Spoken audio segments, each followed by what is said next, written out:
¿Qué tal? ¿Cómo están ustedes? Me da mucho gusto saludarles.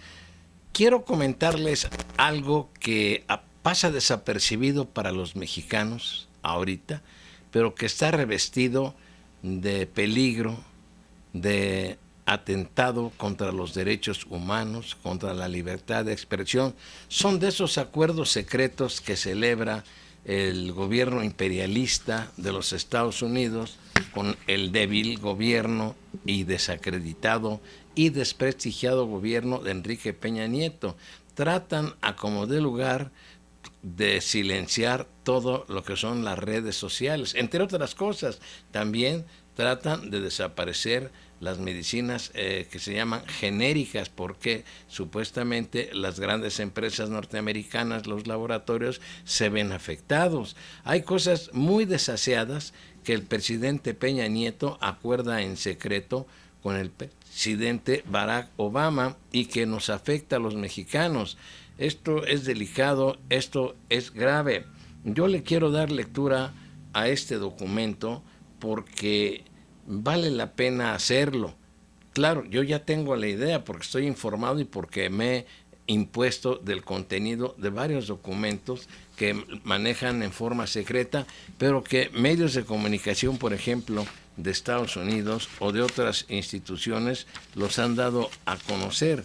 Entonces, aquí tengo este documento que se llama Reforma Secreta, Retroceso Democrático, y lo firma el analista mexicano de Proceso Ernesto Villanueva. Ponga usted mucha atención porque es grave, es delicado esto. Dice: la conversación a fines de la semana pasada entre el presidente Enrique Peña Nieto y el mandatario estadounidense Barack Obama para que culminen pronto, bien entre comillas, los trabajos del Acuerdo Transpacífico de Libre Comercio, TPP en inglés, debe generar alerta por las graves implicaciones para los mexicanos y por la forma y el fondo de la discusión de este tratado multilateral. Veamos, primero, desde hace al menos 5 años, Australia, Brunei, Canadá, Chile, Estados Unidos, Malasia, México, Nueva Zelanda, Perú, Singapur y Vietnam negocian ese TPP que, de entrada, no trata solo de circulación de bienes y servicios, algo propio del libre comercio. Lo anterior empezó a generar dudas y sospechas porque el contenido de ese proyecto normativo es secreto. Nadie tiene acceso al contenido total del texto. Este hecho no puede seguir la ruta de la opacidad porque en México se supone impera la máxima publicidad, además de ser una práctica habitual poner a discusión de la sociedad los proyectos legislativos. Al menos los legisladores tienen acceso a esos borradores y tienen posibilidad de emitir sugerencias, comentarios y modificar en su caso algunas partes. En la discusión del TPP, ni los senadores mexicanos, quienes en su momento deberán ratificar el tratado una vez firmado por el presidente para que surta plenos efectos jurídicos, tienen conocimiento del contenido. Es decir, a los senadores nomás les dicen que firmen y estos sujetos despreciables, senadores mexicanos, firman y levantan el dedo. Claro, continúo. En este caso, los senadores no tendrán ningún margen de maniobra, lo ratifican o no, pero no pueden sugerir el cambio ni de una coma.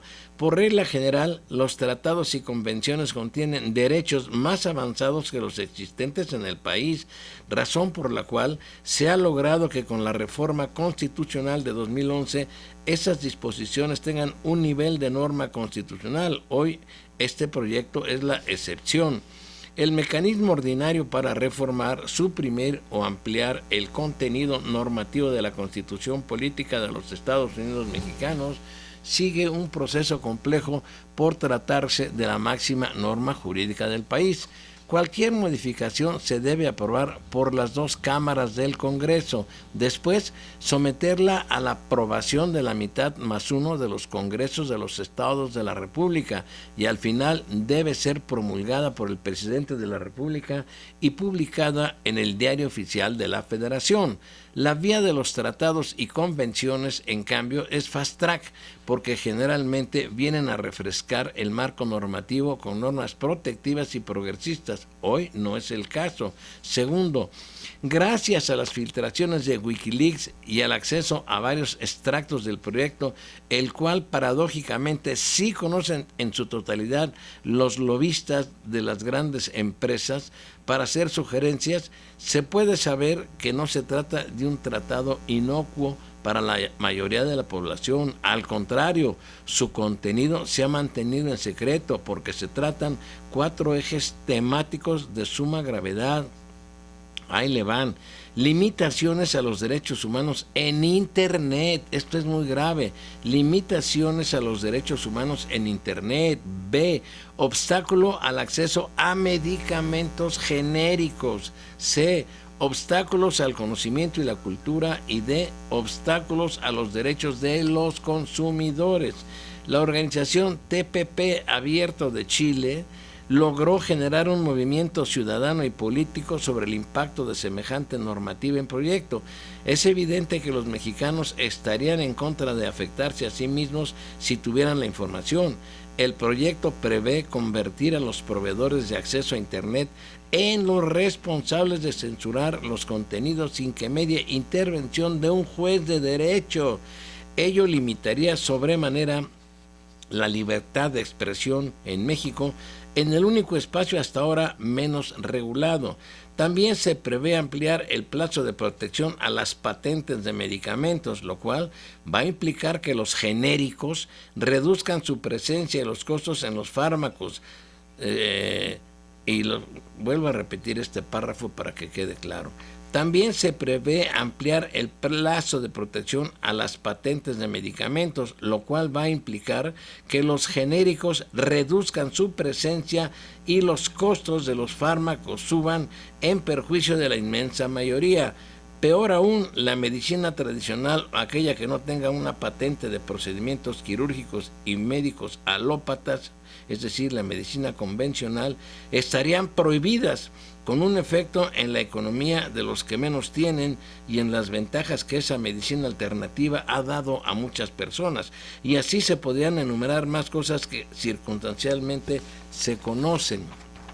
Tercero, a pesar de que solo los países del primer mundo, empezando con Estados Unidos y sus corporaciones, serían los grandes beneficiarios de este tratado multilateral, en el vecino país del norte están dando la batalla de oposición distintos actores sociales, académicos y políticos, entre otros el alcalde de Nueva York, Bill de Blasio, el extitular del Banco Mundial y Premio Nobel de Economía, Joseph Stiglitz, y el académico Noam Chomsky.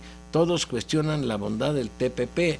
En el caso latinoamericano, diputados y senadores chilenos de distintos partidos han hecho pública su postura sobre el tratado.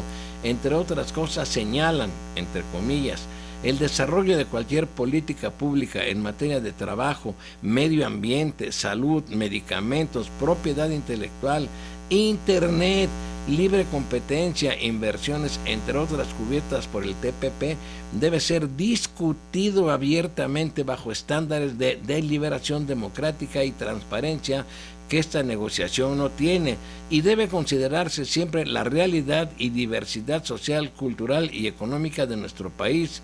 El gobierno de Chile debe respetar la división de poderes del Estado y en ningún caso debe ceder, cercenar ni restringir el ejercicio de la función legislativa a organismos nacionales de otros países, como proponen las normas de implementación del TPP.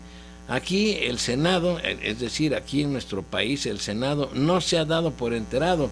Es urgente que los senadores que tienen algún compromiso con la sociedad hagan algo para abrir estas discusiones, sobre todo porque México lidera el grupo de países a favor del gobierno abierto. Hay que practicar, no solo predicar. Hasta aquí la lectura que le doy a este documento de vital importancia. Así es que usted ya lo sabe, este documento ya está en manos de Peña Nieto y de Barack Obama, y seguramente Peña Nieto, como siempre, se pondrá de rodillas, si no es que ya lo hizo, ante Barack Obama, y se van a aplicar en México todas estas políticas que transgreden todos nuestros derechos. Imagínense nada más, no solo lo de Internet, que toda esta libertad que ahora tenemos, como la que yo utilizo, de pronto la empresa que me da el servicio de Internet, ¿cómo se llama, Gustavo? ¿Los qué? Bueno, no le entiendo a Gustavo. Los servidores, o no sé cómo se llama, ISP, me cuarten a mí el derecho a expresarme porque no conviene al gobierno de este sátrapa de Peña Nieto lo que yo diga, que de repente lo que yo diga aquí con libertad, o lo que yo pudiera venir diciendo con amplia libertad, con crítica razonada. Yo la crítica que hago aquí la razono y la hago sustentada siempre en cosas que son veraces, no invento, no me saco nada de la manga. Imagínense que de repente me dicen, ya no hay forma de que lo hagas. Bueno, ese es uno. Otra de las partes que leí en el documento y que he estudiado, gente pobre, gente que no tiene recursos, va a una farmacia de genéricos y pide X medicamento que en una farmacia, creo que le llaman medicamentos de patente, le vale 300, 400 pesos o hasta más, y que en una farmacia de esas de genéricos le cuesta 70, 80 pesos. ¿Qué va a suceder si México amplía los derechos de patente de un laboratorio americano y entonces ya esos medicamentos no se podrán vender en farmacias donde se expendan productos genéricos? Así es que ojalá de Peña Nieto, bueno, yo sé que él está al servicio total de los Estados Unidos. Aquí lo vergonzoso será también que la sarta de diputados también agachones y mediocres, al igual que los senadores de la República, aprueben algo sin conocerlo, nada más porque se los digan, y como siempre actúan como borregos. Ese es mi comentario y ojalá piense usted en lo que estoy diciendo, en lo que estoy comentando. Hoy ya no nos da tiempo de grabar más tarde música, lo haremos después. Gracias por los correos que hemos recibido, que después los comentaré, y hasta pronto.